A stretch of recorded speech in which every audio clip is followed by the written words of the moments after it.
न मन्त्रं नो यन्त्रं तदपि च न जाने स्तुतिमहो न चाह्वानं ध्यानं तदपि च न जाने स्तुतिकथा न जाने मुद्रास्ते तदपि च न जाने विलपनम् परं जाने मातः त्वदनुसरणं ॐ वक्रतुण्डं महाकाय सूर्यकोटिसमप्रभा निर्विघ्नं कुरु मे देव सर्वकार्येषु सर्वदा जयन्ती मंगला काली भद्रकाली कपालिनी दुर्गा क्षमा शिवा धात्री स्वाहा स्वधा नमोस्तुते। परम आदरणीय भक्तगण, आज भी आप सभी लोगों का हार्दिक स्वागत है। विशेष रूप से नवरात्र संबंधी पूजन में भाग लेने के लिए हम उपस्थित हैं आज, और कथा श्रवण करने के लिए भी। प्रातःकालीन समय में यज्ञ संपन्न किया गया और दिवस काल में भक्त लोग आते रहे पूजा अर्चना के लिए, और अभी का जो समय है वो ज्ञान प्राप्त करने का समय है। देखिए भक्तगण, श्री दुर्गा सप्तशती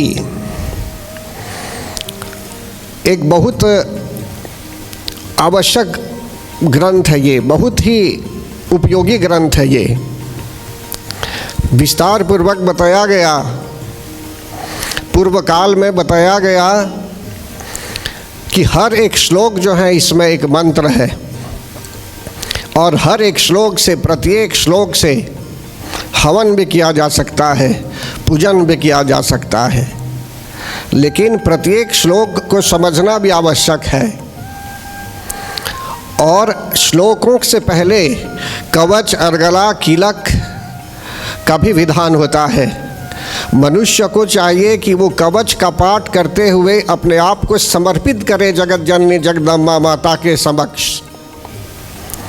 जिस व्यक्ति में भाव शरण, उनकी शरण में अपने आप को अर्पण करने का भाव होता है, जिस व्यक्ति में वो श्रद्धा है, वो लगन है, वो प्रेम है, तो समझ लीजिए जगत जननी जगदम्बा माता जो शरणागत वत्सला है, शरण में आए हुए लोगों का कल्याण करने वाली जो है, वे वास्तविक भक्तों का कल्याण शीघ्र अतिशीघ्र करती है।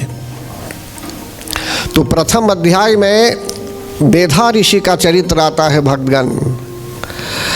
यहीं से जो है सो कि श्री सप्तशती का प्रारंभ होता है। पूर्व काल में एक राजा का नाम था सुरथ। राजा सुरथ जी बलवान थे और वे पराक्रमी थे, युद्ध करते थे और सफल भी हो जाते थे, जीत भी जाते थे। उनके साथ बहुत लोग थे उनके सहयोग के लिए, लेकिन किसी कारणवश, जैसे ये स्वाभाविक है किसी भी देश में यदि आप देखेंगे तो अनेकों ग्रुप्स हो जाते हैं, अनेकों समुदाय के लोग हो जाते हैं। इसी प्रकार उस समय भी जब राजा सुरथ जी राजा थे तो अन्य लोगों को राजा बनने की इच्छा थी, और राजा जी के साथ जो लोग उनके हितैषी लोग थे, इन लोगों को उन लोगों ने अपने वक्तव्य के माध्यम से राजा जी से समझ लीजिए एकदम विमुख करा दिए। राजा सुरथ जी अकेले पड़ गए, कारण कि उनके साथ जो उनके सहकर्मी लोग थे सब उन्हें छोड़ते गए और अन्य दल में जा गए पहुँचे। तो परम आदरणीय भक्तगण, एक बार राजा सुरथ जी शिकार करने के उद्देश्य से जाते हैं किसी वन में, और वहाँ उन्होंने एक पशु को देखा और पशु पर किसी प्रकार से जो है सो कि प्रहार किया। पशु घायल हो जाता है और दौड़ते हुए पशु चला जाता है एक ऐसी जगह में जहाँ कि जमीन राजा सुरथ जी के वश में नहीं थी।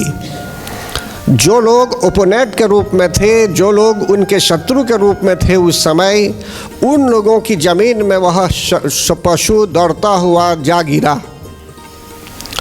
राजा सुरथ जी पशु के पीछे दौड़ते हुए जब वहाँ जा पहुँचे तो अन्य लोग जो वहाँ थे शत्रु के रूप में, वे लोग आपस में राजा जी के साथ बहस करने लगे कि उनको उस घायल पशु को वहाँ से उठाना नहीं चाहिए, कारण कि पशु उधर जा गिरा था। देखिए, कभी कभी मनुष्य में ऐसा स्वभाव होता है कि कहीं कहीं अगर देखेंगे किसी के आंगन के बगल में यदि एक पेड़ भी अगर लटका हुआ है, अगर फल उधर चला जाता है तो कभी कभी लोग आपस में बांट कर ले लेते हैं, लेकिन कहीं कहीं लोग ऐसा भी व्यवहार दिखाते हैं कि बोलते हैं ये उधर है, इसलिए ये उनका हो गया। इसी बात को लेकर एक घटना याद आ गई मुझे कि एक बार एक जगह एक व्यक्ति के आंगन में केले का वृक्ष था और केला उधर जा पहुंचा पड़ोसी के यहाँ। पड़ोसी ने क्या किया, उस केले ही को पूरा काट लिया। तो जब इधर का व्यक्ति जो था जब पूछता है उन लोगों से कि क्या हुआ, आप फल ले लिए, तो उन लोगों ने कहा कि फल उधर था इसलिए उनको मिल गया, उन्होंने ले लिया।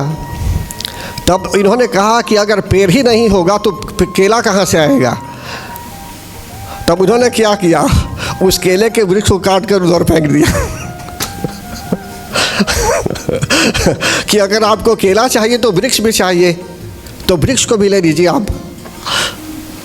तो आपस में पड़ोसी लोग कभी झगड़ते हैं, स्वाभाविक है ये। अब राजा जी जो थे, दुश्मन लोग चाहते थे कि कोई किसी प्रकार से षड्यंत्र रचा जाए, माशिनेशन हो, बहाना ढूंढते थे इस राजा से लड़ने के लिए, और एक अच्छा बहाना समझने, एक अच्छा कारण हो गया। कहने का भाव यहाँ यह है भगवान कि राजा सुरथ जी अकेले पड़ गए वहाँ। कुछ चतुर भी थे, वे नीति समझते थे और उन्होंने विचार किया कि हमारे धर्म ग्रंथों में बताया गया है, स्पष्ट है कि अगर आप अकेले हैं और आप जानते हैं कि युद्ध नहीं कर पाएंगे तो चुपचाप वहाँ से निकल जाना चाहिए। अगर आप वहाँ बहस करने लगेंगे तो समझ लीजिए आपको लोग पराजित कर देंगे। इसलिए भगवान राजा सुरथ जी वहाँ से निकल पड़े।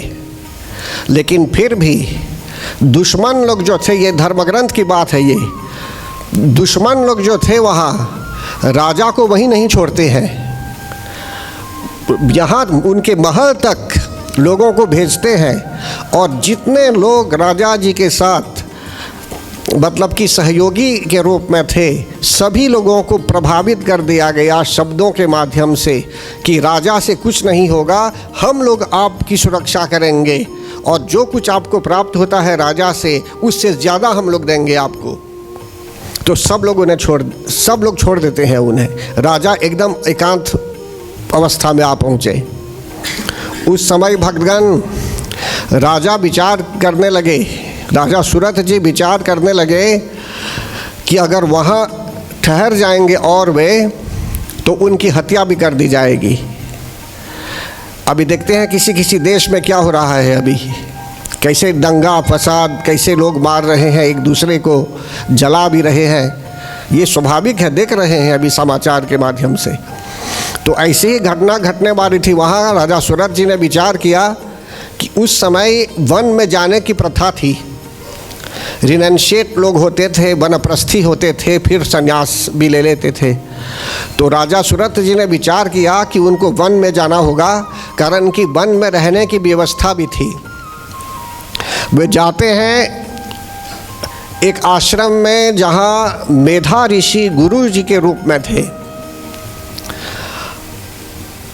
यद्यपि आश्रम में जा पहुँचे, तथापि उनको चिंता हो रही थी उनके महल के विषय में, उनके जानवरों के भी विषय में, और उनके जो पुराने हितैषी लोग थे उनके विषय में भी इनको चिंता होने लगी कि उनके ही अपने लोग शायद भ्रमित हो गए और उनकी क्या दशा हो रही होगी। अभी इस चिंता से वे मुक्त नहीं हो पा रहे थे। तब तक उनका मिलन होता है एक दूसरे व्यक्ति से जिसका नाम था समाधि। देखिए, यहाँ तो राजा सुरथ जी को निकलना पड़ा उनके महल से। अगर वहाँ ठहर जाते, कभी कभी ज़्यादा अच्छा होता है कि जहाँ पर आप हैं, अगर अनेकों प्रकार का कष्ट हो रहा है और वातावरण पूरी तरह से आपके प्रतिकूल है, तो वहाँ ठहरना आवश्यक नहीं है, वहाँ से निकल जाना चाहिए। तो इसीलिए जब राजा सुरथ जी वहाँ से निकल पड़े, कहाँ जाते वे, कहीं नहीं जा पाते, इसलिए उनके लिए एक ही स्थान था जाने का। वे वन में जा पहुँचे जहाँ दुश्मन लोग वहाँ नहीं पहुँच पाते। तो परम आदरणीय भक्तगण, राजा सुरथ जी का जब मिलन होता है समाधि जी के साथ, आपस में ये लोग वार्तालाप करने लगे, बातचीत करने लगे, तब समाधि जी पूरी तरह से अपना वृत्तांत सुनाते हैं। वे कहने लगे कि उनके घर के लोगों ने उनको घर से बहिष्कृत कर दिया, निकाल दिया घर से। देखिए, यह जो दशा है पहले भी थी और अभी भी है, समझते हैं ना। आगे चल के भी यह दशा रह सकती है, इस प्रकार की दशा रह भी सकती है। राजा सुरथ जी तो जा पहुँचे वन में, और समाधि जी जो विद्वान भी थे, लेकिन उनके घर के अपने लोगों ने उनको निकाल दिया। फिर भी ये उनके विषय में चिंता करने लगे। अब दोनों जन, राजा सुरथ जी और समाधि जी, चिंताग्रस्त हो गए, चिंता में आ पहुँचे। अनेकों प्रकार से उनको व्याधि होने लगी, मतलब कि मानसिक पीड़ा भी होने लगी। साइकोलॉजिकली, मनोवैज्ञानिक दृष्टि से भी समझ लीजिए ये लोग दुर्बल हो गए, कारण की चिंता बहुत थी उनकी। तब भक्तगण, राजा सुरथ जी और समाधि जी दोनों विचार करते हैं मेधा ऋषि के आश्रम में जाकर प्रार्थना करने के लिए, और मेधा ऋषि को गुरु के रूप में मानने लगे, और गुरु जी से जो है सो कि क्वेश्चन के आंसर्स ढूंढने लगे, प्रश्नों के उत्तर ढूंढने लगे। उस समय भक्तगण, राजा सुरथ जी और समाधि जी ने अनुभव में देखा कि मेधा ऋषि के आश्रम में अनेकों पशु थे। कुछ ऐसे जानवर होते हैं भक्तगण जिनमें नेचुरल एनिमिटी होती है। अगर शिव परिवार को हम देख लेंगे तो शिव परिवार में देखेंगे तो गणपति जी जो हैं वे भी भगवान शिव के गण के रूप में है, और वे गणों के पति हैं, गणों के स्वामी हैं, वे उनको बोलते हैं गणपति। उनका वाहन चूहा है। और उधर देखेंगे तो उनका जो भाई है ये कार्तिकेय जी, तो कार्तिकेय जी का वाहन मोर है। तो मोर, और उधर शिव जी के गले में सर्पों की माला। उधर भवानी जो है उनका वाहन भी है वहाँ टाइगर के रूप में, लायन आदि के रूप में। और इधर शिव जी का वाहन बैल। तो एक दूसरे, मतलब कि पशु में परस्पर यहाँ शत्रुता भी थी, नैसर्गिक शत्रुता, मतलब कि नेचुरल एनिमिटी। किस प्रकार, अगर आप देखेंगे मोर को तो मोर और चूहों में भी दुश्मनी है, राइट। बैल और सिंह में भी दुश्मनी है, एक दूसरे को खाने के लिए ये दौड़ेंगे, लड़ेंगे आपस में। मैंने कहा सर्प भी है गले में, गले रुंड बालम और ये भुजगेंद्र हारम, सर्पों की माला भी है। तो उधर जो है कि एक और सर्प है और एक और मोर भी है। तो मोर में भी, मोर और सर्पों में भी नैसर्गिक दुश्मनी होती है, नेचुरल एनिमिटी होती है, लेकिन फिर भी ये लोग प्रेम पूर्वक जीवन व्यतीत करते थे वहाँ। ठीक उसी प्रकार जैसे किसी यूनिवर्सिटी में, किसी विश्वविद्यालय में या किसी कक्षा में मिक्स्ड एबिलिटीज़ के बच्चे रह सकते हैं। सभी लोग अपने भाव में अच्छे हैं। जो अध्यापक होते हैं तो अध्यापक के समक्ष सभी लोग शांतिपूर्वक बैठते हैं, लेकिन अध्यापन के बाद हो सकता है कि आपस में झगड़ते भी होंगे बच्चे लोग, समझते हैं ना। लेकिन गुरु जी के आगे सभी लोग शांत रहते हैं। एक बिहेवियर है ये, एक नॉर्मल बिहेवियर है ये, स्वाभाविक व्यवहार है ये। तो वहाँ गुरु जी थे मेधा ऋषि, तो मेधा ऋषि के आश्रम में पशुओं में भी एक प्रकार की सभ्यता थी और एक प्रकार की श्रद्धा थी। वे लोग डिसिप्लिन थे, डिसिप्लिन उनमें थे, श्रद्धा थी उनमें, समझते हैं ना। और एक दूसरे से झगड़ते नहीं थे, उनमें प्रेम भाव था। तो वहाँ समाधि जी और राजा सुरथ जी उस समय प्रभावित हो गए उस वातावरण से, और उन्होंने विचार किया कि हो सकता है कि गुरुजी जो हैं मेधा ऋषि यहाँ, वे हमारे लिए समाधान ढूंढेंगे, उपाय ढूंढेंगे, और जिस किसी कारणवश उन्हें चिंता हो रही है तो उसका समाधान हो जाएगा। तो जाकर गुरुजी को प्रणाम करते हैं, उपाय ढूंढते हैं समय आने पर। तब गुरुजी विचार देते हैं, प्रथम अध्याय में है ये श्री दुर्गा सप्तशती में। यहाँ गुरुजी ने उनको बताया, मेधा ऋषि ने उन दोनों को बताया कि जो भी आप अभी विचार कर रहे हैं, जो कारण ढूंढना चाहते हैं आप, वो है अज्ञानता, इग्नोरेंस, मोह माया, इल्यूजन। बस इल्यूजन के कारण जो कुछ आपका नहीं है उसको अपना जब मान रहे हैं तो समझ लीजिए माया ने अपना काम कर दिया। संसार भी तो अपना नहीं है, घर भी तो अपना नहीं है, कुछ अपने लिए तो नहीं है। कहने का भाव है कि शरीर के अंदर जो आत्मा है वही एक सनातन है भक्तगण, लेकिन फिर भी पूर्व काल में बताया गया कि शरीर भी परम आवश्यक है जीने के लिए, सांसारिक जीवन भी आवश्यक है और आध्यात्मिक जीवन भी आवश्यक है। तो उस समय राजा सुरथ जी और समाधि जी को जानना था कि समाधान क्या हो सकता है उस मोह माया से निकलने के लिए। तब समझ लीजिए भक्तगण, वहाँ मेधा ऋषि ज्ञान देते हैं। तभी वे बताने लगे कि कहाँ से वो माया आती है, महामाया क्या है, और कैसे महामाया से कैसे माया से हम निकल भी सकते हैं, और कौन निकाल सकता है माया से। तो यहाँ कहते हैं, समाधिर्नाम वैश्योहम उत्पन्नो धनिनाम कुले। समाधि जी कहने लगे कि वे धनी कुल से उत्पन्न हुए हैं। पुत्रदारैर्निरस्तश्च धनलोभाद साधुभिः विहीनश्च धनैर्दारै पुत्रैर्रादाय मे धनम। कि धन के कारण, धन के लोभ के कारण पुत्रों ने क्या किया, मुझे घर से बाहर निकाल दिया। ऐसे समाधि जी अपने दुख का वृत्तांत सुनाने लगे समाधि जी को, ये मेधा ऋषि को। आगे कहते हैं कि सोहम न वेदमी पुत्राणाम कुशलात्मिकाम वनमभ्यागतो दुखी निरस्तश्चाप्त बंधुभिः। सोहम न वेदमी पुत्राणाम कुशलात्मिकाम प्रवृत्तिं स्वजनानां च दाराणां चात्र संस्थितः। किं नु तेषां गृहे क्षेमम् अक्षेमं किं नु संप्रतम्। वही बात वे बताने लगे मेधा ऋषि को कि जो है सो कि घर में पता नहीं उनकी क्या कुशलता है, बच्चों की क्या कुशलता है, किस तरह वे जी रहे होंगे, उनको चिंता होने लगी। कथम ते किम्नो सद्वृता दुर्वृता किम्नु में सुताः। मेरे पुत्र कैसे हैं, क्या वे सदाचारी हो गए हैं अभी तक या दुराचारी हो गए। हर तरह से वे चिंताग्रस्त होने लगे।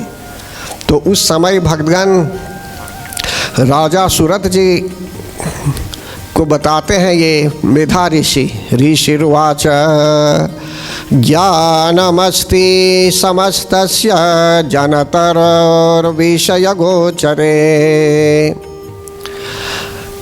विषयाश्च महाभाग याति चैवं पृथक पृथक। मेधा ऋषि कहने लगे भक्तगण कि विषय मार्ग का ज्ञान मतलब कि भटक जाना या विषय वस्तु जो है, हर तरह का ज्ञान जो है सब जीवों को है, पशुओं को भी है, मानव को भी है। लेकिन कुछ ऐसे पशु पक्षी हैं जो दिन में देख सकते हैं, कुछ लोग रात्रि में देख सकते हैं। इस तरह से यहाँ बताया जाता है कि कुछ लोग जो हैं सो कि जागरूक हैं, कुछ लोग ज्ञानी हो जाते हैं, लेकिन कुछ लोग अंधकार ही जीवन व्यतीत करते हैं, अंधकारपूर्ण जीवन व्यतीत करते हैं। लेकिन फिर भी लोभात प्रत्युपकाराय नन्वेताम कि न पश्यसि तथापि ममता वर्ते मोहगर्ते निपातिताः। जिस प्रकार मनुष्य मोह माया में पड़ता है, इसी प्रकार पशु पक्षी में भी इमोशंस हैं, ये लोग भी मोह माया में पड़ते हैं। ये नहीं कि सिर्फ मनुष्यों को चिंता होती है। तो बहुत ऐसे लक्षण हैं, मेधा ऋषि बताने लगे कि बहुत ऐसे लक्षण हैं जो सम है, माफ़ कीजिए, मनुष्यों में भी और पशु में भी बहुत ऐसे लक्षण, बहुत ऐसे क्वालिटीज़ हैं, फीचर्स हैं जो लगभग सेम है। लेकिन मनुष्य में बुद्धि है, पशु में भी बुद्धि है, लेकिन मनुष्य ज्ञान प्राप्त कर सकता है किसी और से भी और समझ सकता है। तो यहाँ आगे कहते हैं, भगवान का ही सा देवी महामायेति आम भवान बभ्रेति कथमुत्पन्ना सा कर्मास्यास्य किं द्विज यत् स्वभावा च सा देवी यत् स्वरूपा यदुद्भवा तत्सर्वं श्रोतुमिच्छामि त्वत्तो ब्रह्म विदाम्बरा। अब राजा जी पूछने लगे, मेधा ऋषि ने कहा कि भगवती महामाया के कारण ऐसा होता है। फिर वे समझाने लगे, ज्ञानी नाम अपि चेतांसी देवी भगवती ही सा बलादाकृष्य मोहाय महामाया प्रयच्छति। यहीं पर मेधा ऋषि कहते हैं, और श्री दुर्गा सप्तश्लोकी का प्रथम जो श्लोक है, ज्ञानी नाम अपि चेतांसी, वो प्रथम अध्याय से है।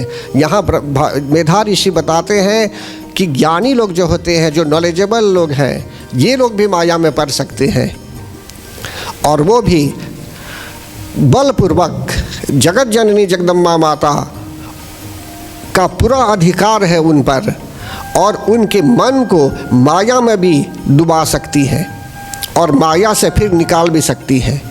कारण कि जगत जननी जगदम्बा माता जो पराशक्ति है, वे विद्या भी है और अविद्या भी है। उपनिषदों की भाषा में जो भी ज्ञान प्राप्त करते हैं आप इधर जीवन व्यतीत करने के लिए, उसको अविद्या कहा गया है। और जो आध्यात्मिक विद्या है, जो चिंतन है कि जिससे आप इस संसार सागर से पार हो जाएं, जो मेटाफिजिकल नॉलेज है, ट्रांसेंडेंटल नॉलेज आदि है, जो आध्यात्मिक ज्ञान है, उसको विद्या कहा गया है, जैसे ब्रह्म विद्या। तो कहने का तात्पर्य यहाँ यह है भक्तगण कि मेधा ऋषि समझाने लगे कि जो आपको चिंता हो रही है अभी, जिस कारण बस आप चिंतित हैं, समझना आवश्यक है कि ये माया के कारण है। और कौन आपको माया से हटा सकता है? तो महामाया ही जो है वही आपको माया से हटा सकती है। तो यही इस बात की पुष्टि हुई यहाँ कि माया महामाया प्रभावेन संसार स्थितिकारिणा तन्नात्र विस्मय कार्य योग निद्रा जगतपते। कि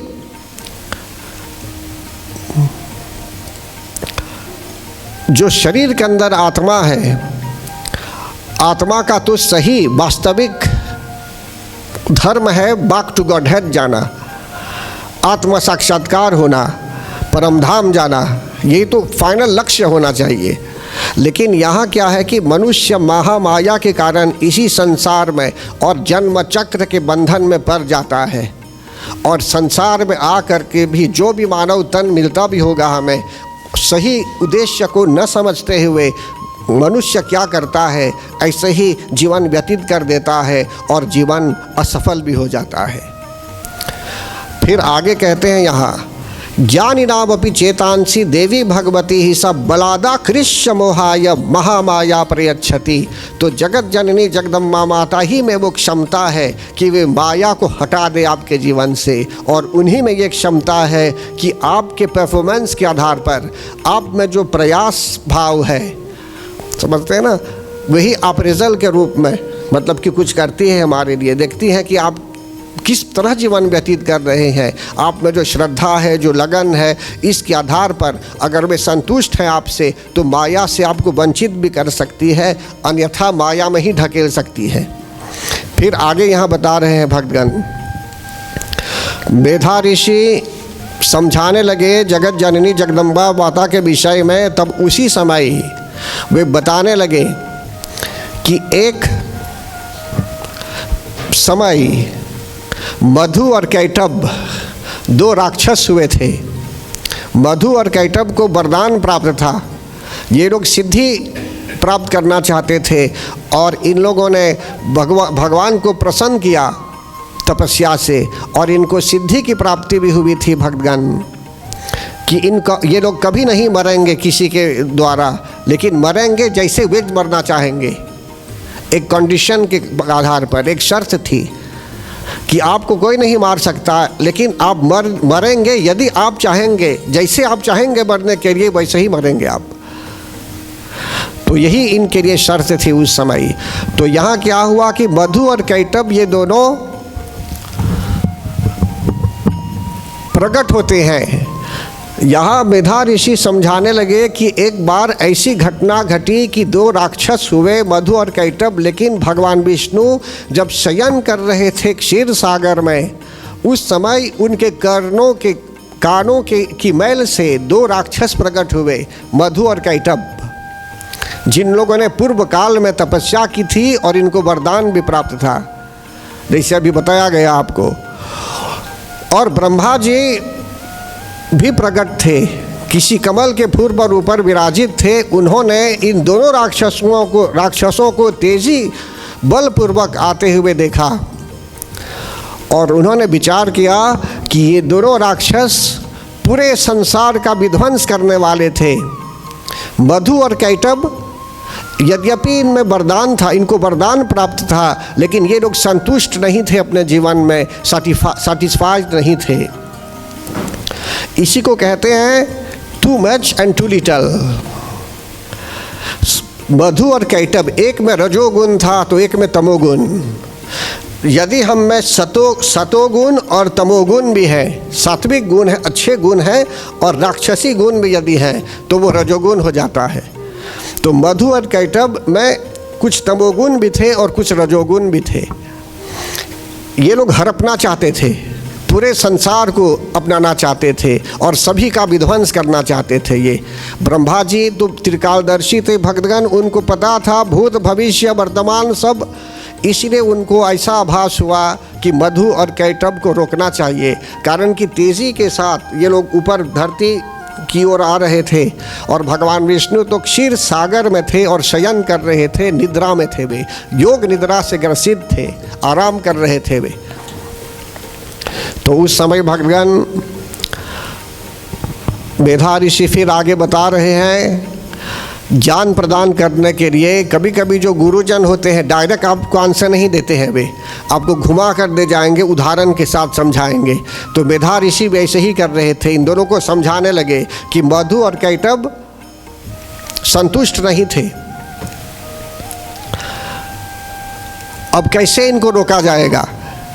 तब मेधा ऋषि बता रहे हैं कि ब्रह्मा जी स्तुति करते हैं योग निद्रा की, रात्रि देवी योग निद्रा की स्तुति करते हैं, उनको प्रणाम करते हैं, बोलते हैं त्वं स्वाहा त्वं स्वधा त्वं ही वषट्कारिका स्वरात्मिका सुधा त्वमक्षरे नित्ये त्रिधा मात्रा आत्मिका स्थिता।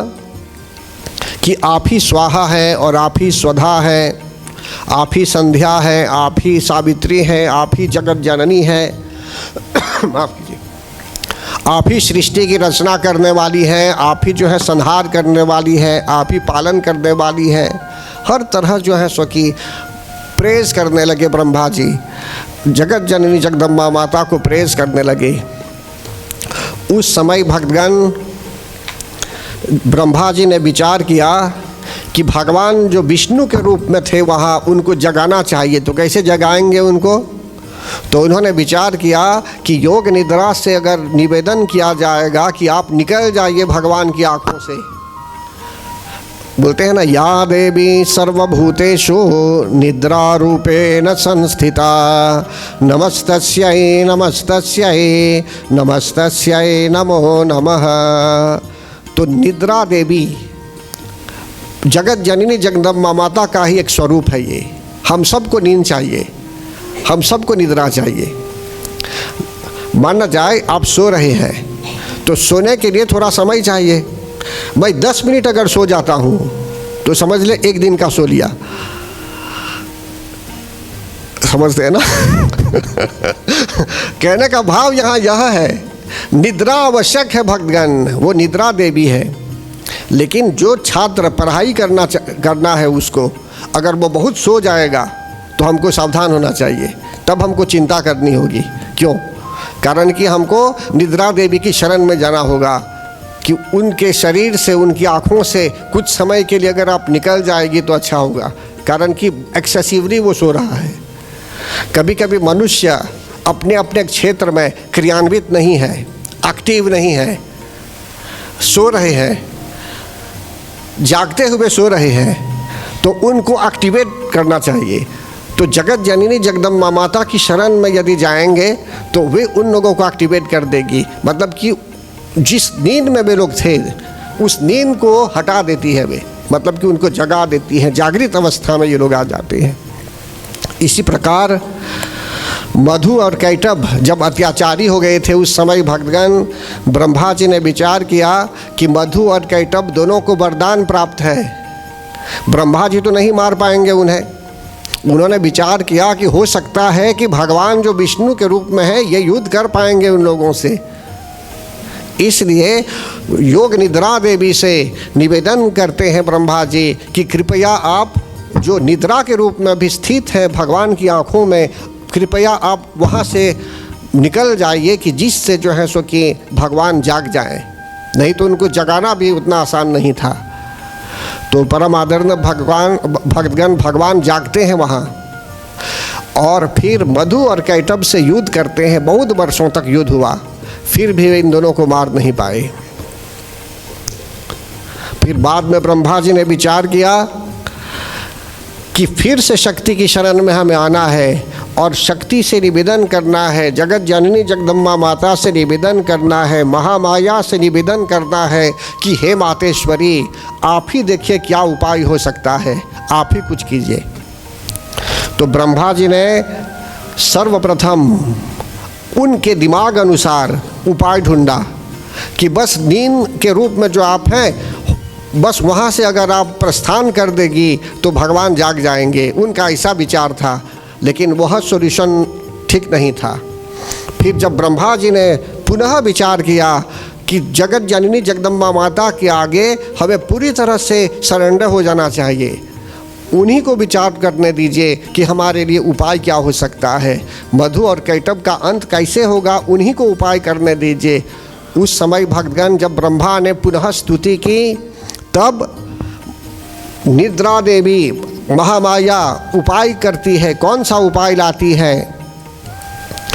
तब मधु और कैटभ दोनों को भ्रमित कर देती है। कैसे भ्रमित करती है? बोलते हैं ना, या देवी सर्वभूतेषु भ्रांति रूपेण संस्थिता नमस्तस्यै नमस्तस्यै नमस्तस्यै नमो नमः। तो जगत जननी जगदम्बा माता भक्तगण महामाया के रूप में भी है और ये जो है सो कि भ्रांति के रूप में भी है, कन्फ्यूजन के रूप में भी है। भ्रांति कहते हैं कन्फ्यूजन को, राइट? तो कन्फ्यूजन भी जरूरी है। मधु और कैटभ के मन में इस प्रकार की बात बैठा दी गई कि आप लोग कहिए भगवान को वरदान मांगने के लिए।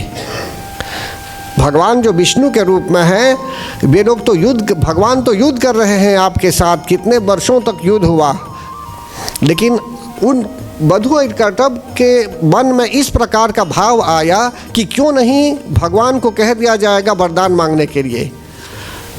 कब कोई वरदान देता है? जब स्वयं पावरफुल है तब किसी को वरदान देगा। तो मधु और कैटभ में अहंकार आ गया। वे लोग सोचने लगे कि बहुत अच्छी तरह वे युद्ध करते हैं, उनकी तरह कोई नहीं है युद्ध करने के लिए और कोई उनको मार भी नहीं सकता, इनको पूर्व से ही वरदान प्राप्त है और ये क्या विष्णु है। ऐसे वे बोलने लगे, क्या ये विष्णु है, ये क्या हमको मारेगा। तो अहंकार पूर्वक ये लोग वरदान के लिए कहने लगे भगवान को कि आप हमसे वरदान मांगिए, हम आपको वरदान देंगे। तो उस समय भगवान विचार करते हैं, कहते हैं कि यदि आप दोनों प्रसन्न हैं मेरे युद्ध की शैली से और आप दोनों हमें मुझे वरदान देना चाहते हैं, तो यह वरदान दीजिए कि आप दोनों की मृत्यु मेरे हाथों हो। इन लोगों ने फिर विचार किया कि ये तो निर्बल है, ये क्या मारेगा हमें। ठीक है, ओके, तथास्तु। तो यही जो है सो कि वचनबद्ध है ये कि कभी मरेंगे तो उनकी ही शैली में मरेंगे, जैसे ये चाहेंगे मरने के लिए। तो मधु और कैटभ अपने आप फंस जाते हैं यहाँ।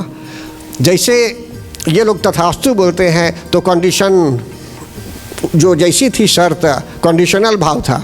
तो इस प्रकार जो है सो कि भगवान इस परिस्थिति से लाभान्वित होते हुए, लाभ उठाते हुए इन दोनों का अंत कर देते हैं। तो इससे हमें क्या शिक्षा मिलती है भक्तगण? मधु और कैटभ दोनों संसार के लिए, पूरे विश्व के लिए डेंजर थे, डेंजर। इनको हटाना था वहाँ से। तो कैसे हटाएंगे उनको? गोली मार के हटाएंगे क्या? वे तो नहीं मरते, उनको वरदान था, कोई नहीं मार सकता था उनको। तब हमको क्या करना चाहिए? हमको हर एक परिस्थिति में जब ऐसी स्थिति आती है, माना जाए टीवी सेट है, टीवी ऑन है आपके घर में, आप चैनल बदलना चाहते हैं तो कैसे बदलेंगे? अब तो हो गया है टच स्क्रीन, लेकिन रिमोट कंट्रोल जब होता है तो आपको दूर ही से रिमोट बटन दबा देना होगा, वो चैनल बदल जाएगा ना। तो इसी प्रकार आप देखते हैं, हम देख रहे हैं हमारे देश में, हमारे समाज में, या तो संसार में या पूरे विश्व में था कोविड-19 का समय। तो ऐसी परिस्थिति में जब कलामिटी आ रही है, डिजास्टर है, प्रॉब्लम्स है, दैविक ताप है या अन्य प्रकार की समस्या है, भौतिक ताप भी यदि है, तो क्या करना है हमें शक्ति ही की शरण में आना है। और इसी प्रकार जैसे मैं बता रहा हूँ, मधु और कैटभ को उदाहरण के रूप में ले लीजिए। इनसे झगड़ा भी नहीं किया गया, बस ब्रह्मा जी ने युक्ति संगत बात की। प्रार्थना करते हैं वे रैशनली, शक्ति ही की शरण में जाते हैं। तो परम आदरणीय भक्तगण, मधु और कैटभ ये बस माध्यम थे पूरे जगत को शिक्षित करने के लिए।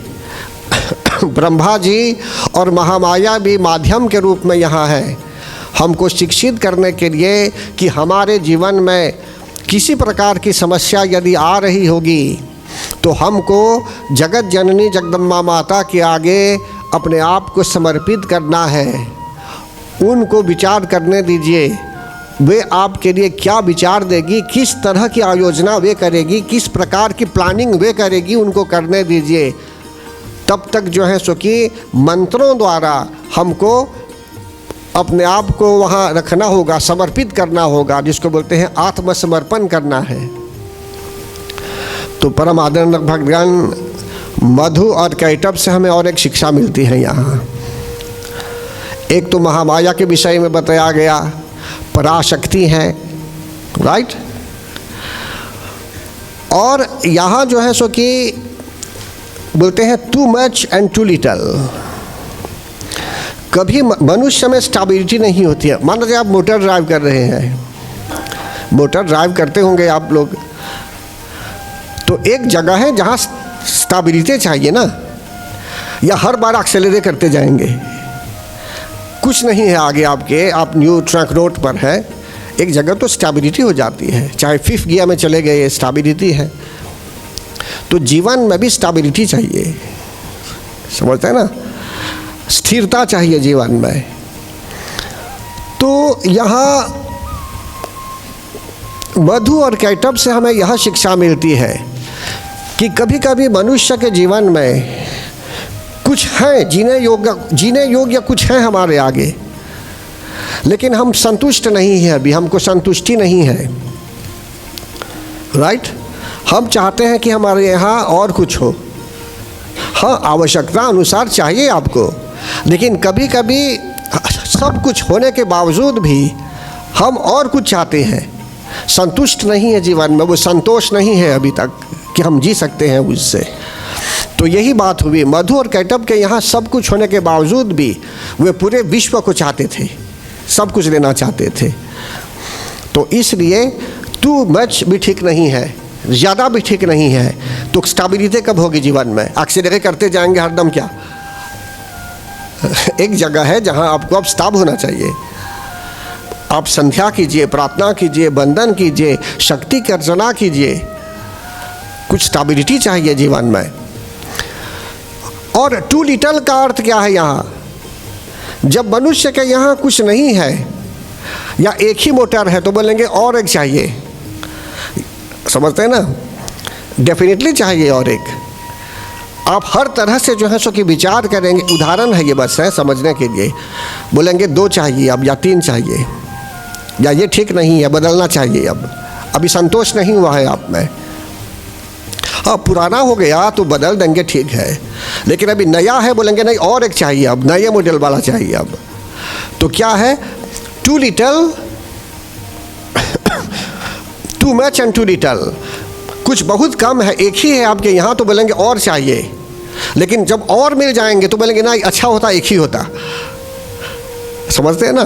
तो ये क्या है कि मनुष्य का जो सिस्टम है, हमारे लिए जो हमारा जो सिस्टम है, जो प्रणाली है या तो जो दिमाग है, कभी हम लोग चिंतित रहते हैं, बहुत सोचते हैं, बहुत कुछ और करना चाहते हैं, तो मतलब too much and too little.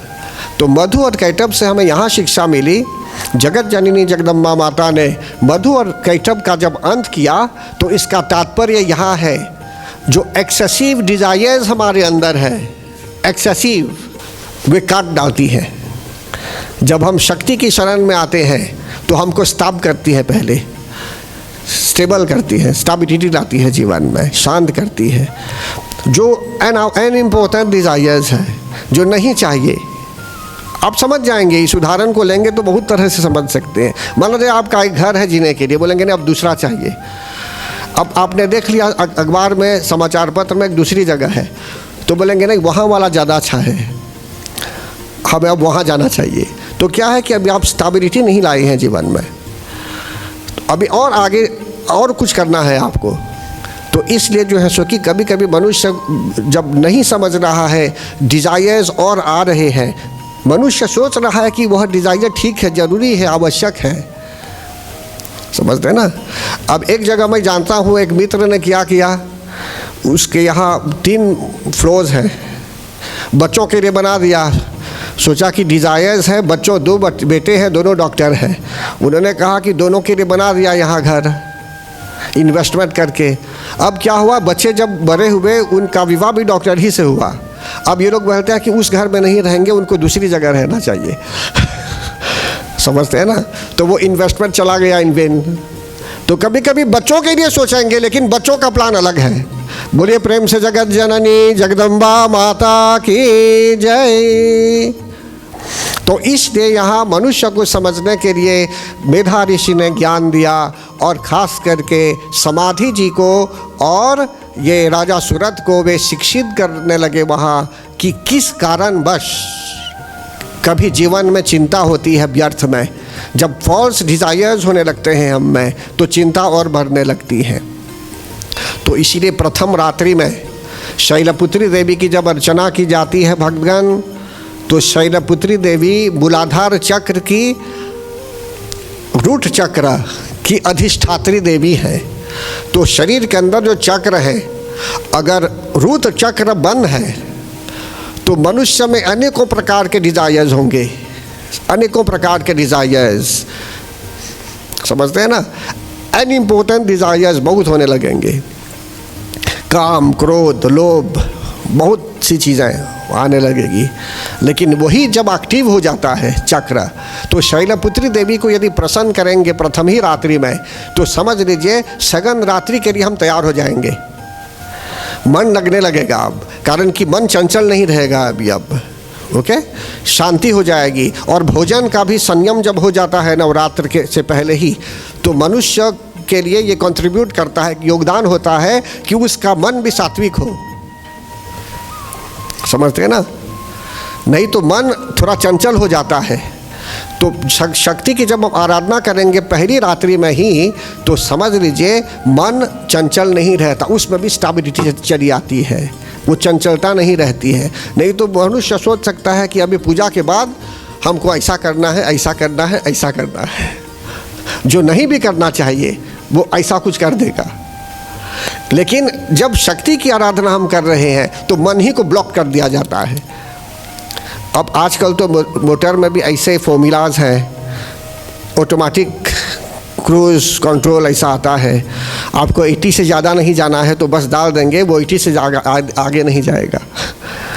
तो जगत जननी जगदम्बा माता क्या करती है, भक्तों के जीवन में भी एक प्रकार का ऑटोमेटिक सिस्टम डाल देती है कि इस हद से पार नहीं जाएंगे आप यहीं ठहर जाएंगे। यहाँ समझते हैं ना। या तो जैसे आप कुत्ता पालते होंगे तो उसको घेर देंगे एक जगह, चेन नहीं डालेंगे, मतलब कि खोल देंगे, 2-4 गेट डाल देंगे, उसके लिए घूमने के लिए, दौड़ने के लिए फैल हो जाता है ना।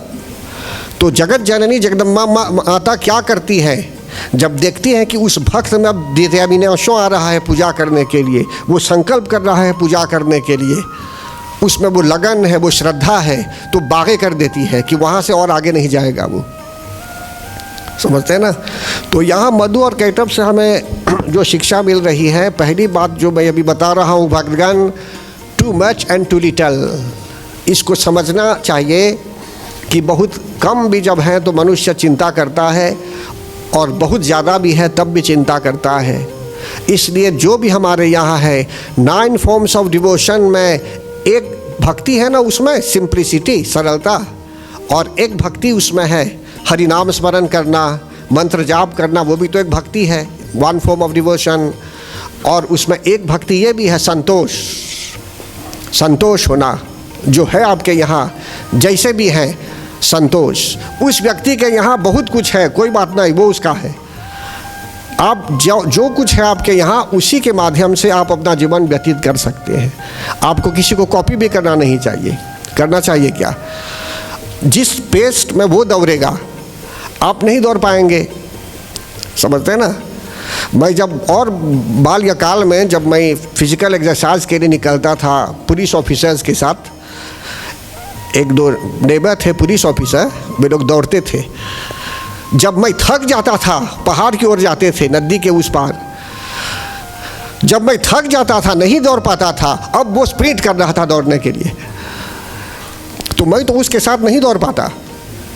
कहने का भाव ये है कि हर एक व्यक्ति का पेस्ट बराबर नहीं है। जो दौड़ रहा है दौड़ने दीजिए उसको, आपको उसे फॉलो भी नहीं करना चाहिए। तो कौन ये ज्ञान देगा आपको? माता रानी जो है, शक्ति जो है, ये हमको इस तरह से अकादरे कर देती है, मतलब कि प्लान बना देती है हमारे लिए, तब हम संतुष्ट रहते हैं, जीवन में संतोष भी हो जाता है भक्तगण। और एक गीत भी है जहाँ पर मनुष्य कभी सुनता होगा कि नहीं चाहिए रंग महल ना, और क्या, संतोष का दान भगवान से मांगते हैं। क्या बात है जी। हर एक व्यक्ति का अलग अलग सिस्टम है, लेकिन उस आधार पर मनुष्य जी सकता है। तो यहाँ मेधा ऋषि ने पहला ज्ञान दिया अभी राजा सूरत जी को और समाधि जी को, लेकिन और कुछ बताने वाली है वे, समझते हैं ना। ये तो पहले अध्याय की बात हुई, एक पहला उदाहरण आया इसमें। अब सगन उदाहरण, सगन अध्याय का जो हम लेते हैं उसमें एक चरित्र आता है भक्तगण महिषासुर का। तो अभी लेंगे अभी उसको। चलिए एक साथ प्रार्थना करते हैं। बोल मन मेरे जय जगदम्बे, बोल मन मेरे जय जगदम्बे, बोल मन मेरे जय जगदम्बे,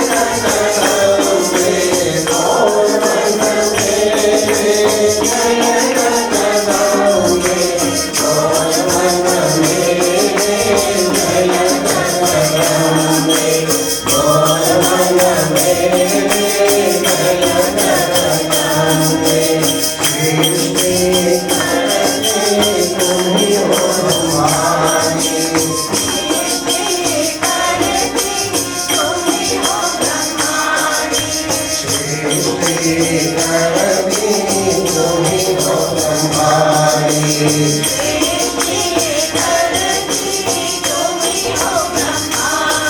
मन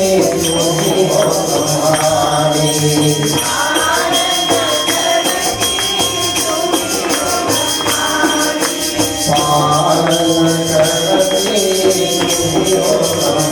जय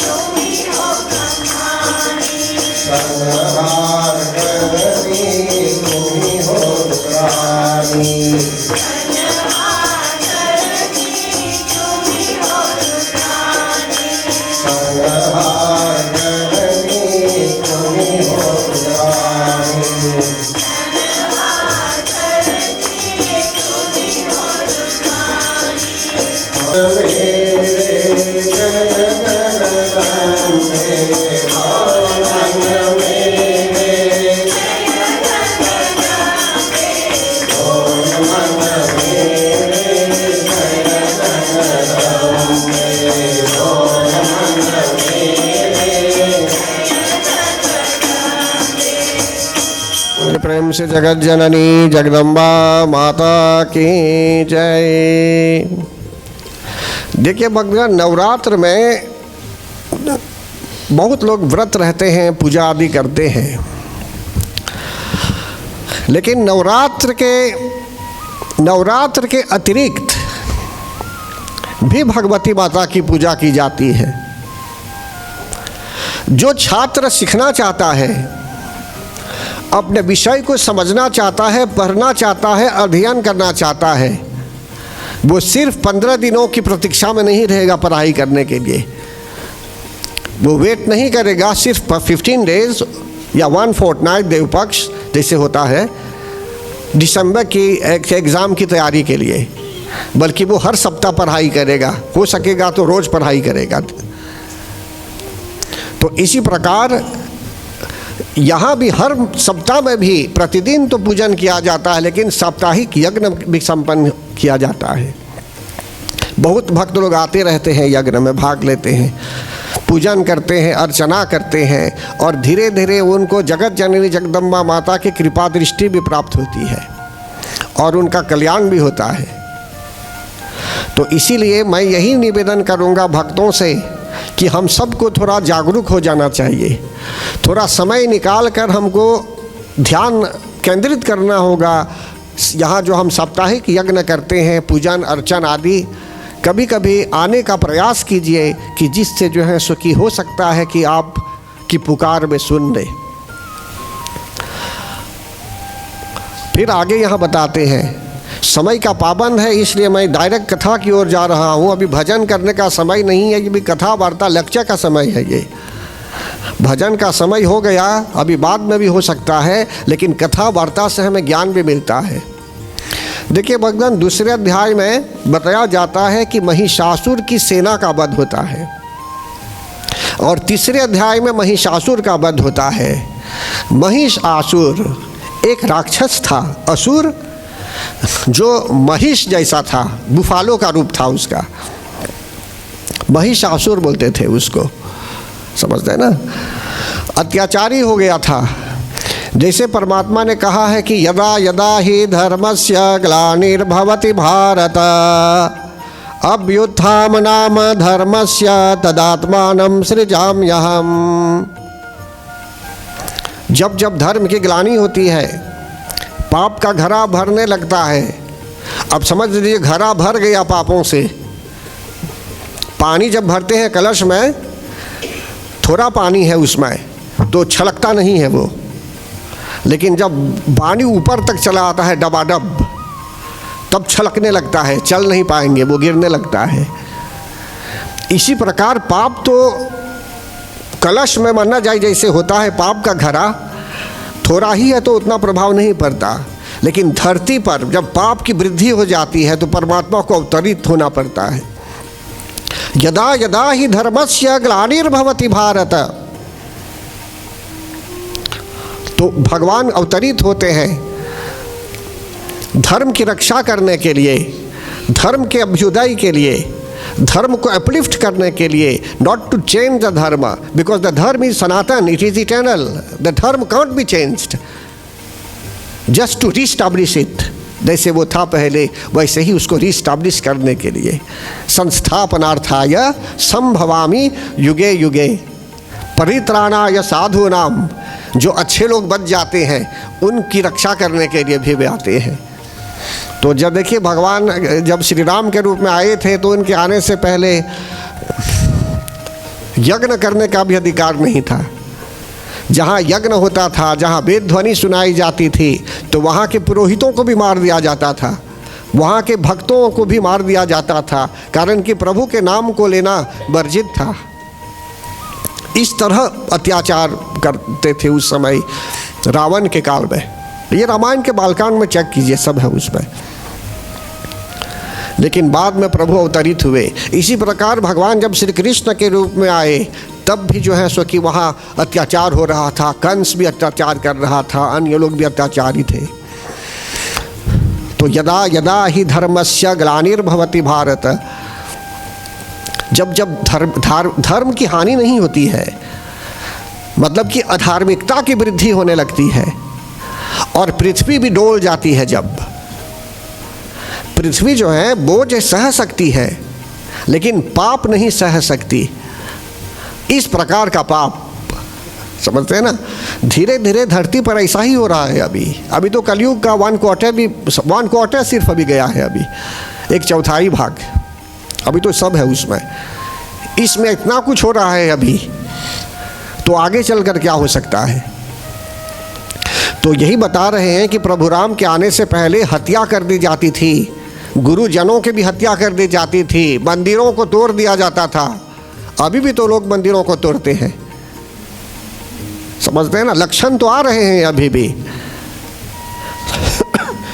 तो धर्म की स्थापना के लिए वे आ सकते हैं डायरेक्टली, रूप लेकर, पर्सोनिफिकेशन ऑफ गॉडहेड के रूप में भी। लेकिन हर एक व्यक्ति के जीवन में भी वे अवतरित हो सकते हैं। जिस रूप में हम उनको पहचानेंगे, जैसा हमारा प्रेम है उनके साथ, इसी प्रकार हमारी भावना के आधार पर भी वे अवतरित हो सकते हैं हमारे लिए, हमारे कल्याण के लिए भी। आइदर डायरेक्टली और इनडायरेक्टली भी हमको प्रोत्साहित कर सकते हैं, एनकरेज कर सकते हैं सत्कर्म करने के लिए, कि जिससे धर्म की रक्षा भी हो और द गॉस्पेल ऑफ ट्रूथ जो है वो हो, प्रचार हो, धर्म का प्रचार भी हो और लोगों का कल्याण भी हो, सोशल इंक्लूजन भी हो, कल्याण हो, हर तरह से जो है सो कि सबका वेलफेयर भी हो। तो इसलिए यहाँ बता रहे हैं आपको परम आदरणीय भगवान, महिषासुर नामक राक्षस इतना अत्याचारी हो गया था कि अपना रूप भी बदलता था। वो मायावी राक्षस था। वो कभी मनुष्य का रूप भी ले लेता था, कभी बाघ का रूप ले लेता था, कभी सिंह का रूप ले लेता था, कभी हाथी का रूप ले लेता था, कभी फिर जो है सो कि भैंस का रूप ले लेता था, महिष का रूप ले लेता था। तो उस समय क्या हुआ, पृथ्वी डोल गई भगवान। और पृथ्वी माता क्या करती है, एक रूप लेती है गौ का और जाती हैं ये ब्रह्मा जी के यहाँ। संकट काल में कभी कोई किसी को कुछ कहने जाता होगा कि देखिए इस ऐसी स्थिति हो गई है अभी, तो गौ माता भी जाती है, पृथ्वी देवी गौ के रूप में जाती हैं ब्रह्मा जी के यहाँ। फिर सभी लोग जाते हैं महादेव के यहाँ, फिर जाते हैं प्रार्थना करते हैं भगवान विष्णु की। फिर विचार किया जाता है कि शक्ति की आराधना करनी होगी। तो समस्त देवताओं के, देखिए हम हर एक व्यक्ति में शक्ति है, प्राण शक्ति है ना, हर एक व्यक्ति में शक्ति है, लेकिन हमारे शरीर के अंदर जो शक्ति है वो रूप लेकर नहीं आ सकती। लेकिन देवताओं के शरीर में जो शक्ति है वो रूप परिवर्तित करके भी रूप लेकर आ भी सकती है। तो प्रत्येक देव के शरीर में जो तेज था उससे ज्योति की तरह तेज, हर एक देव के शरीर से समझ लीजिए जो तेज प्रकट हुआ ज्योति के रूप में, लाइट के रूप में, वो तेजपुंज हो गया, कलेक्शन ऑफ लाइट्स, पहाड़ की भांति। और उस समय एक देवी का स्वरूप बना, बृहद देवी का रूप बना, दिव्य वस्त्रों के साथ प्रकट हुई, अस्त्र शस्त्रों के साथ भी प्रकट हुई। तब देवता लोग भी डरने लगे ऐसे रूप देखकर। फिर उन लोगों ने निवेदन किया कि हे मातेश्वरी, आप कोई साधारण रूप लेकर आएगी तो हम आपकी अर्चना भी कर पाएंगे, इससे हम भयभीत हो रहे हैं। कारण कि पृथ्वी भी कांपने लगी। तो उस समय भगवान जगत जननी जगदम्बा माता साधारण रूप लेकर आती है और सभी देवता लोग प्रसन्न भी हुए। और जगत जननी जगदम्बा माता ने भी आश्वासन दिया कि घबराने की बात नहीं है, आपकी चिंता सब हम नोट कर चुके हैं, हम सब जानते हैं, आप कुछ चिंता मत कीजिए, आपका कल्याण होने वाला है। तो जगत जननी जगदम्बा माता क्या करती हैं भगवान दूसरे अध्याय में? महिषासुर को नहीं मारती है, पहले मारती किसे है? The armies of Mahishasura. तो महिषासुर को बोलते हैं द ग्रेट एगो। हमारे शरीर के अंदर जो अहंकार है, अहम, मैं ये कर सकता हूँ, मैं ये कर सकता हूँ, वो अहंकार हो जाता है, समझते हैं ना? तो उस ग्रेट एगो को मारने के लिए भगवती माता ने पहले क्या किया? पहले आर्मीज को मारा। क्यों? जो सोल्डा थे उनके साथ सेना के रूप में। कारण कि जो सेना के रूप में थे उन्हीं के बलबूते पर महिषासुर अहंकार करता था। महिषासुर अगर अकेले चला जाता कहीं दुश्मनों के पास तो उस पर भी प्रहार लोग कर देते, लेकिन जब उसके साथ फुल बॉडीगार्ड्स हैं, फुल गार्ड सोल्डा है, तो निर्भय हो जाता था वो, थोड़ा अहंकार हो जाता था उसमें कि मैं तो बलवान हूँ अभी, समझते हैं ना? इसलिए क्या हुआ, भगवान जगत जननी जगदम्बा माता ने दूसरे अध्याय में महिषासुर के सेनाओं का अंत कर दिया। The slaying of the armies of the great एगो। तो जब हम जगत जननी जगदम्बा माता की शरण में आते हैं भगवान, तन मन के साथ जब आते हैं, पूरे लगन के साथ, श्रद्धा के साथ, तो जगत जननी जगदम्बा माता एक्सरे करती है हमारी। एक्सरे, हॉस्पिटल जब जाएंगे कहीं चोट है तो मशीन चेक करता है ना, एक्सरे करते हैं, समझते हैं ना? तो इसी प्रकार चेक किया जाता है, वे चेक करती है कहाँ इसमें अहंकार है अभी, तो उसको निकालना चाहिए। अब क्यों वो अहंकारी बना है अभी? कारण कि सोल्डा है उसके साथ अभी।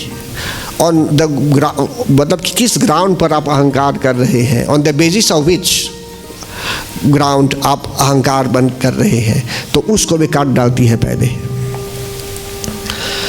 तो थर्ड अध्याय में फिर क्या करती है? दूसरे अध्याय में जगत जननी जगदम्बा माता ने महिषासुर की सेनाओं का वध कर दिया, और तीसरे अध्याय में उन्होंने महिषासुर का वध कर दिया। तो महिषासुर का वध करना उतना आसान नहीं था, कारण कि महिषासुर अपना रूप बदलता रहता था।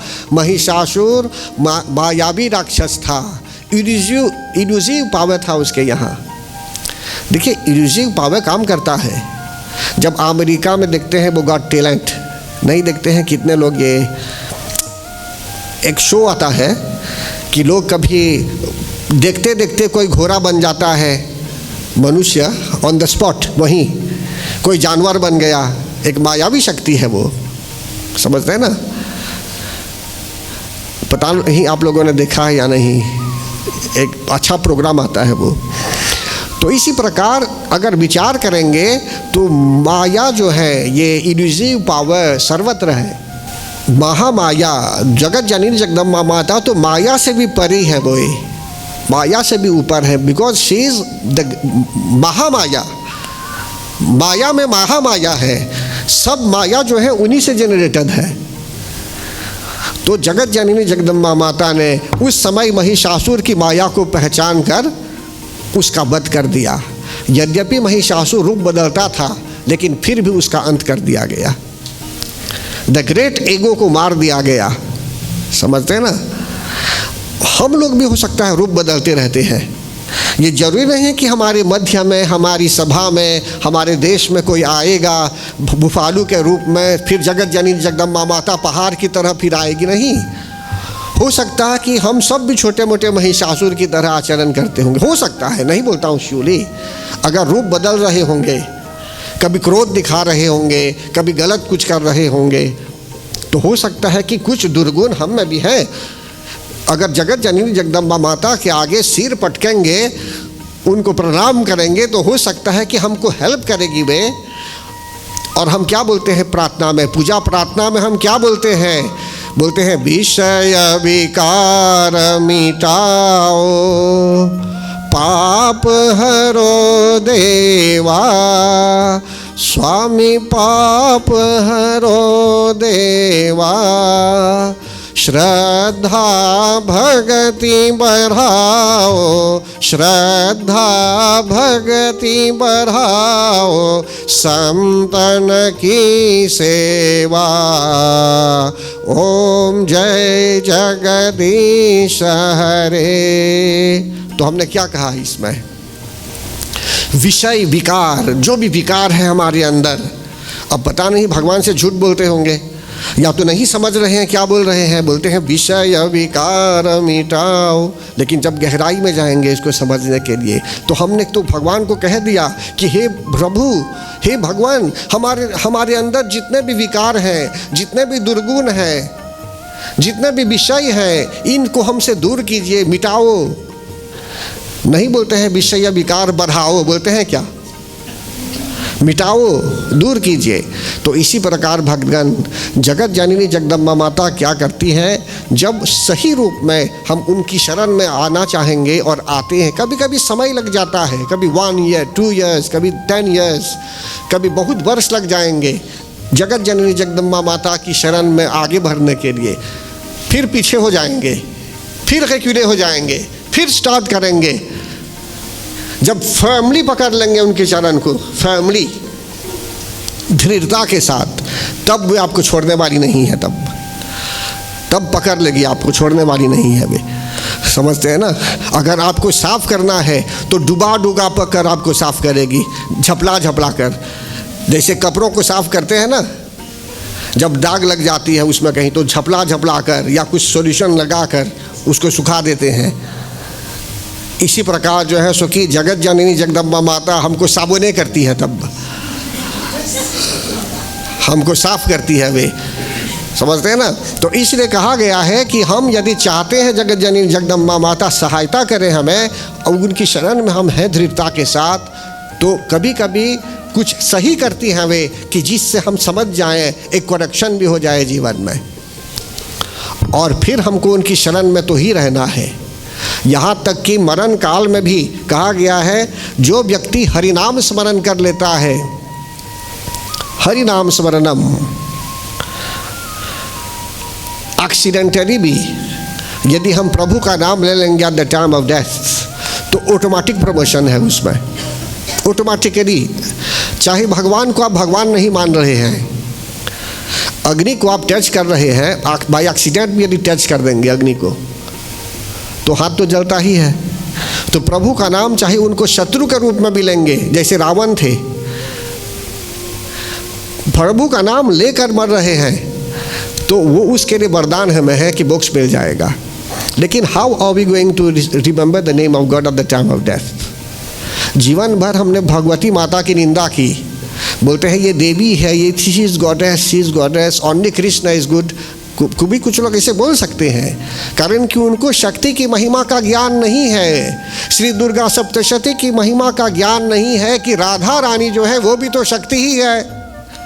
बोलिए प्रेम से राधा रानी की जय, जगत जननी जगदम्बा माता की। देखिए भक्तगण, जो टीवी खरीदना चाहती हैं आपको कहीं भी मिल सकता है, किसी भी शॉप में जहाँ बेचते हैं मिल सकता है, लेकिन एक मेजोमेय भी होता है या नहीं? तो जगत जननी वो मेजोमेय है, वहाँ से आपको सब कुछ मिल जाएगा। तो इस प्रकार यहाँ बता रहे हैं आपको भक्तगण कि जगत जननी जगदम्बा माता ने अभी चौथी रात्रि में कुष्मांडा देवी के रूप में भी हम उनकी पूजा करते हैं। कुष्मांडा मतलब क्रिएशन, ये गोल्डन क्रिएशन जैसे बोलते हैं। तो यही बात है यहाँ कि विशेष रूप से हमारे जीवन में शक्ति की आवश्यकता है भक्तगण, शांति की आवश्यकता है, सुख की आवश्यकता है। और जब हम प्रार्थना भी करते हैं तो बोलते हैं या देवी सर्वभूतेषु शांति रूपेण संस्थिता नमस्तस्यै नमस्तस्यै नमस्तस्यै नमो नमः। या देवी सर्वभूतेषु मातृरूपेण नमस्तस्यै नमस्तस्यै नमस्तस्यै। या देवी सर्वभूतेषु दयारूपेण संस्थिता नमस्तस्यै नमस्तस्यै नमस्तस्यै। या देवी सर्वभूतेषु क्षमारूपेण संस्थिता नमस्तस्यै नमस्तस्यै नमस्तस्यै नमो नमः। वही शांति के रूप में भी है भक्तगण, वही क्षमा के रूप में भी है, वही पौधों के रूप में भी है। और यदि हम में यदि दया भाव है, कंपैशनेट भाव भी यदि है, तो समझ लीजिए ये भी उन्हीं का स्वरूप है, दया भाव। गुड क्वालिटी है हमारे अंदर अगर दया है। अगर किसी को क्षमा भी कर रहे हैं तो ये भी एक बहुत बड़ा भाव है। ये क्षमा उन्हीं का एक स्वरूप है। क्षमा रूपेण संस्थिता मातृरूपेण संस्थिता। जब इसको लेकर समझाएंगे तो और डिटेल्स में ज्ञान प्राप्त करेंगे सभी लोग। इसलिए अभी के लिए जो है सो कि जैसे कहा गया समय का पाबंद है भक्तगण, अभी चौथी रात्रि है आज। जो लोग विशेष रूप से ज्ञान अर्जित कर रहे हैं प्रथम दिन से, तो धीरे धीरे आप लोगों ने अभी विचार किया होगा कि कितना कुछ आप लोग समझ पाए, मतलब कि ज्ञान प्राप्त हुआ आपको। और मैं यही निवेदन करूंगा कि पैसेव्यांस होना चाहिए और जो है सो कि देत्यामिनाशो होना चाहिए अपने जीवन में। हम पूजा के क्षेत्र में यदि आए हुए हैं तो सचमुच जो है सो कि हम आए हुए हैं पूजा में प्रसन्न मन से, श्रद्धा हमारे अंदर है, उन पर विश्वास यदि है तो फॉर्मूला सब काम करने लगेंगे, सूत्र बन जाएगा। समझते हैं ना? अगर सब क्लियर है, चाहते हैं कि हम माया से वंचित रहें, माया तो हर एक जीवन में है, लेकिन फिर भी महामाया का आशीर्वाद यदि हम पाना चाहेंगे तो अवश्य कल्याण होगा। और यहाँ तक कि मैंने कहा अभी भ्रांति रूपेण संस्थिता, भ्रांति कन्फ्यूजन। देखिए एक बार एक जगह मैं ठहरा हुआ था इधर आने से पूर्वे, तो एक चोर आ गया एक बार वहाँ आंगन में, लेकिन दरवाज़ा खुला था। कुछ लोग ऊपर थे, वहाँ से देख रहे थे नीचे एक आदमी आ रहा है,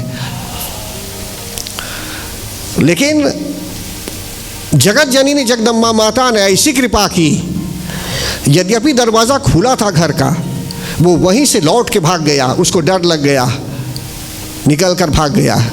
फिर बाद में मैंने रिसर्च किया, पता चला कहाँ था, कौन था वो, फिर क्या दशा हुई उसकी, वो तो दूसरा कुछ हुआ। फिर कहने का भाव यहाँ यह है, जगत जननी जगदम्बा माता भ्रमित भी कर सकती हैं, किसी को कन्फ्यूज्ड भी कर सकती हैं। माना जाए आपको कहीं जाना है, आप नहीं जान रहे हैं कहाँ जाएंगे, अब वे अगर आपको कन्फ्यूज़ करना चाहती है तो हो सकता है कि जो आवश्यक नहीं है आपके लिए, उस प्लान को वे कैंसिल ही करा देगी। आप सीमित रूप में रह जाएंगे, जहाँ रहना है वहीं ठहर जाएंगे। तो अगर सरेंडर भाव है तब न वो कोजिनाश्चो होगा। अगर आपने उनका सिम ही निकाल के फेंक दिया उस नेटवर्क में से, तो कैसे आपको मैसेज मिलेगा?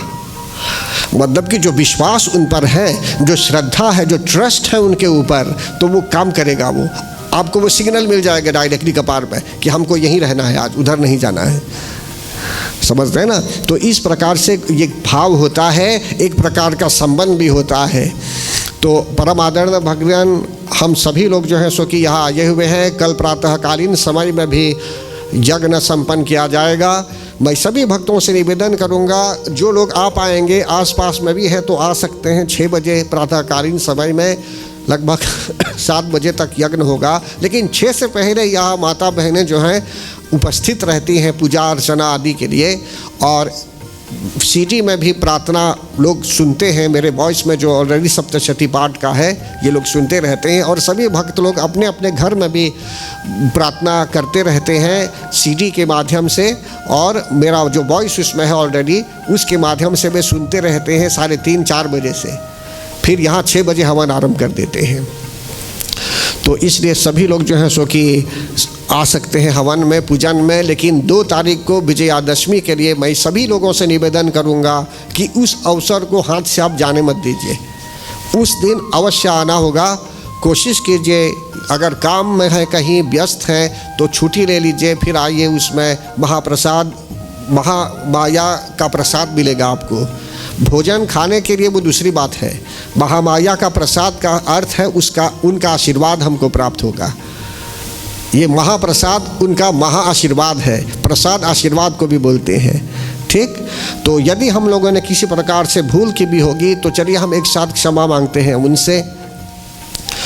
शेरावाली माँ दया करो, शेरावाली माँ क्षमा